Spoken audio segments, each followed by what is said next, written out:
Hello friends, તો આજે આપણે ઝટપટ તૈયાર થાય એવા બે પ્રકારના પુડલા બનાવશું જે ખાવામાં ખૂબ જ હેલ્ધી અને ટેસ્ટી છે અને બનાવવામાં ખૂબ જ સરળ છે.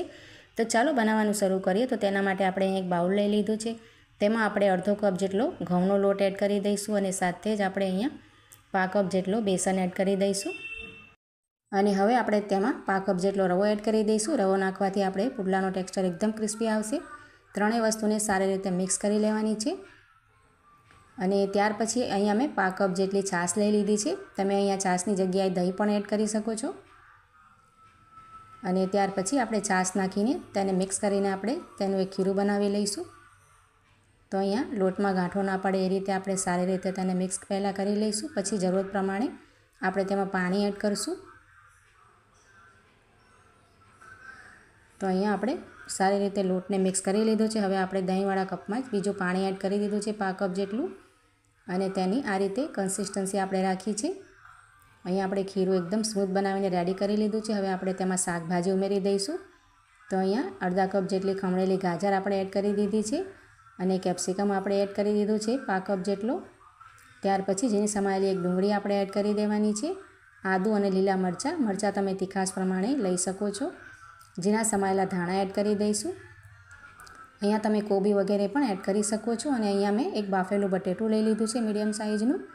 તો બટેટાને આપણે આ રીતે છૂંદો કરી લઈશું કે પછી આ રીતે ગ્રેટર વડે ગ્રેટ કરીને એડ કરી દઈશું. અહીંયા મેં બાફેલા બટેટાનો ઉપયોગ કર્યો છે. તમે કાચા બટેકાનો ઉપયોગ પણ કરી શકો છો. હવે સ્વાદ પ્રમાણે મીઠું, અડધી ચમચી જેટલું જીરું એડ કરી દઈશું. અડધી ચમચી જેટલા ચીલી ફ્લેક્સ એડ કરી દઈશું.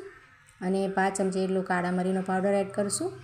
અને ત્યાર પછી આપણે હવે બધી જ વસ્તુને મિક્સ કરી લઈશું. અહીંયા આપણે લાલ મરચાંનો ઉપયોગ નથી કર્યો. તમે મરચાંની તીખાશ તમારા ટેસ્ટ પ્રમાણે વધારી કે ઘટાડી શકો છો. અને બધા શાકભાજી અને મસાલાની ખીરામાં સારી રીતે મિક્સ કરી લેવાનું છે. અને ખીરું એકદમ ઘટ છે એટલે આપણે પા કપ જેટલું તેમાં પાણી ઉમેરીને તેનું થોડું પાતળું કરી લઈશું. આપણે પાથરી શકાય એ રીતે. તો અહીં આપણે ખીરાને સરસ મિક્સ કરીને રેડી કરી લીધો છે. આપણો ખીરો એકદમ રેડી છે. હવે આપણે પુડલા ઉતારી લઈશું. આ રીતે ગેસ ઉપર અહીંયા મેં પેન રાખી લીધો છે. હવે તેમાં 1 ચમચી જેટલું તેલ એડ કરી દઈશું. તેલને આ રીતે બધી બાજુએ સ્પ્રેડ કરી દેવાનું છે. અને સરસ ગરમ થાય ત્યાર પછી આપણે ખીરાને સારી રીતે મિક્સ કરીને તેમાં પાથરી દેવાનું છે. આ રીતે બેટરની ચમચાની મદદથી આપણે જેટલા નાના કે મોટા જેવા પણ આપણે અહીંયા રેડી કરવા હોય તેવા કરી શકાય છે. અને ત્યાર પછી તેને 2 મિનિટ માટે ઢાંકી દઈશું એટલે સારી રીતે કૂક થઈ જાય અને ઉપરથી આ રીતે ડ્રાય થઈ જાય. ત્યાર પછી તેને આપણે ફ્લિપ કરતા જઈને બંને બાજુથી એકદમ ક્રિસ્પી થાય અને સરસ કલર આવે ત્યાં સુધી શેકી લઈશું. તો આ પુડલા ખૂબ જ ટેસ્ટી બને છે ખાવામાં અને હેલ્ધી પણ છે. તમે સવાર સાંજ માટે કે પછી બાળકોની ટિફિન માટે ઝટપટ બનાવીને રેડી કરી શકો છો. બનાવવામાં ખૂબ જ સરળ છે. તો અહીંયા બંને બાજુથી આપણે સરસ ગોલ્ડન કલર આવે એ રીતે શેકીને રેડી કરી લેવાની છે. અહીંયા આપણો પુડલો એક રેડી થઈ ગયો છે. હવે આપણે તેને પ્લેટમાં લઈ લઈશું. અને આ જ રીતે આપણે બીજા પુડલા પણ બનાવીને રેડી કરી લેવાના છે. તો મિત્રો, રેસીપી સારી લાગે તો તેને લાઇક, શેર અને કમેન્ટ જરૂરથી કરજો. અને આવી જ બીજી રેસીપી જોવા માટે મારી ચેનલને સબસ્ક્રાઈબ કરી આપજો. તો અહીંયા આપણે પુડલા બનાવીને રેડી કરી લીધા છે. એકદમ ટેસ્ટી અને એકદમ હેલ્ધી બનીને રેડી થાય છે. અને ઉપરથી ક્રિસ્પી તેનું ટેક્સચર આવે છે. તમે એકવાર તેને ચોક્કસ ટ્રાય કરજો. ખૂબ જ સરસ બને છે. તો ચાલો હવે બીજા પુડલા પણ આપણે બનાવીને રેડી કરી લઈએ.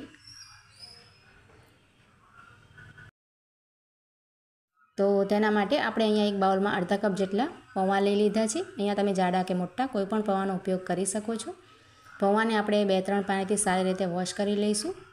અને ત્યાર પછી તેનું પાણી નિતારીને આપણે હમણાં આ રીતે તેને સ્ટ્રેન કરવા મૂકી દઈશું એટલે સોફ્ટ થઈ જાય. અને આગળની તૈયારી કરી લઈશું. અને ત્યાર પછી અહીંયા બીજા બાઉલમાં મેં અડધો કપ જેટલી સૂજી અને તેમાં પા કપ જેટલું દહીં એડ કરી દીધું છે. અહીંયા કેમેરામાં થોડીક મિસ્ટેક આવી ગઈ છે એટલા માટે શૂટ નથી થઈ ગયું. તમે જોઈ શકો છો. ઝીણો રવો અને તેમાં પા કપ જેટલી દહીં એડ કરી છે. હવે આપણે દહીંમાં રવાને સારી રીતે મિક્સ કરી લઈશું આ રીતે. અને મિક્સ કરી લીધા પછી આપણે તેમાં શાકભાજી ઉમેરી દઈશું. તો અહીંયા આપણે ગાજર ઉમેરી દઈશું પા કપ જેટલી. અને બોઇલ કરેલા વટાણા આપણે લઈ લીધા છે તે તેમાં એડ કરી દઈશું. અહીંયા પા કપ જેટલા વટાણા છે. એક નાની સાઈઝની ઝીણી સમાયેલી ડુંગળી એડ કરી દઈશું. અને આદું અને લીલા મરચાં તીખાશ પ્રમાણે મરચાં આપણે એડ કરી દેવાના છે. અને ત્યાર પછી અહીંયા એક ટામેટાને ઝીણું સમારીને આપણે એડ કરી દઈશું. અને હવે આપણે તેમાં ઝીણા સમાયેલા ધાણા એડ કરી દેવાના છે. અહીંયા તમે બીજા કોઈ શાકભાજી પણ એડ કરી શકો છો. સ્વાદ પ્રમાણે મીઠું એડ કરી દઈશું.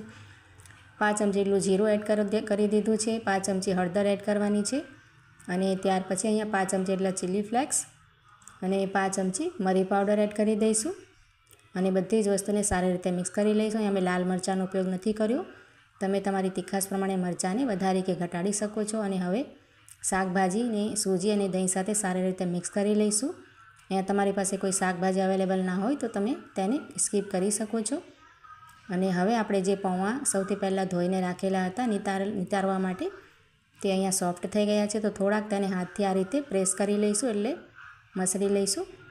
અને હવે આપણે પૌવાને જે આપણે મિશ્રણ રેડી કર્યો છે શાકભાજી અને રવાનો, તેમાં એડ કરી દેવાનો છે અને હવે આપણે તેને મિક્સ કરવાનો છે. પણ અહીંયા સૌથી પહેલાં આપણે 1 કપ જેટલું પાણી એડ કરશું, એટલે મિક્સ કરવામાં સરળતા રહે અને ખીરું એકદમ સરસ બનીને રેડી થાય, સ્મૂથ.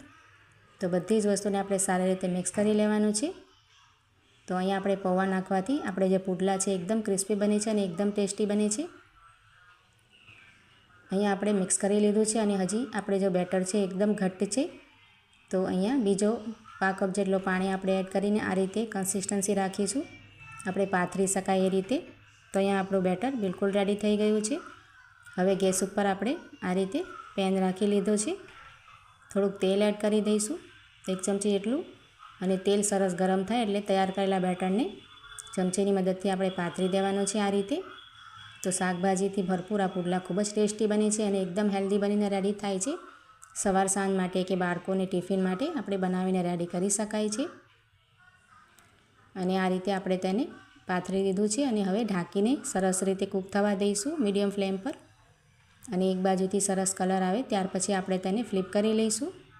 તો અહીંયા તમે જોઈ શકો છો એકદમ સરસ કલર આવી ગયો છે અને પુડલા આપણા એકદમ ટેસ્ટી બનીને રેડી થાય છે આમાં. તો તમે રેસિપીને એકવાર ચોક્કસથી ટ્રાય કરજો અને સારી લાગે તો તેને લાઇક, શેર અને કમેન્ટ જરૂરથી કરજો. અને આવી જ બીજી રેસિપી જોવા માટે મારી ચેનલને સબસ્ક્રાઈબ કરી આપજો. તો બંને બાજુથી સરસ કલર આવી ગયો છે અને ક્રિસ્પી એકદમ આપણા પુડલા રેડી થયા છે.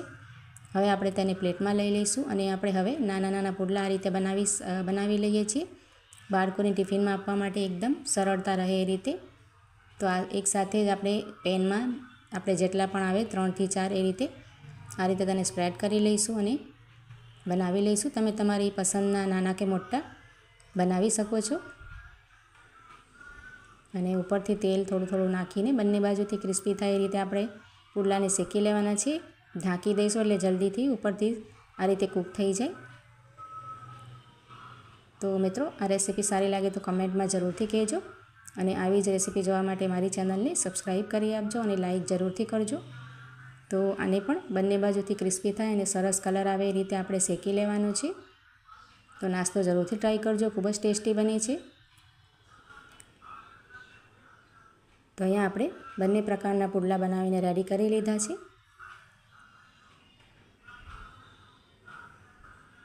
નાના મોટા બંને આપણે પુડલા રેડી કર્યા છે. તમે પણ આ રીતે ચોક્કસથી ટ્રાય કરજો. તો ચાલો મળીએ નવા વિડીયોમાં.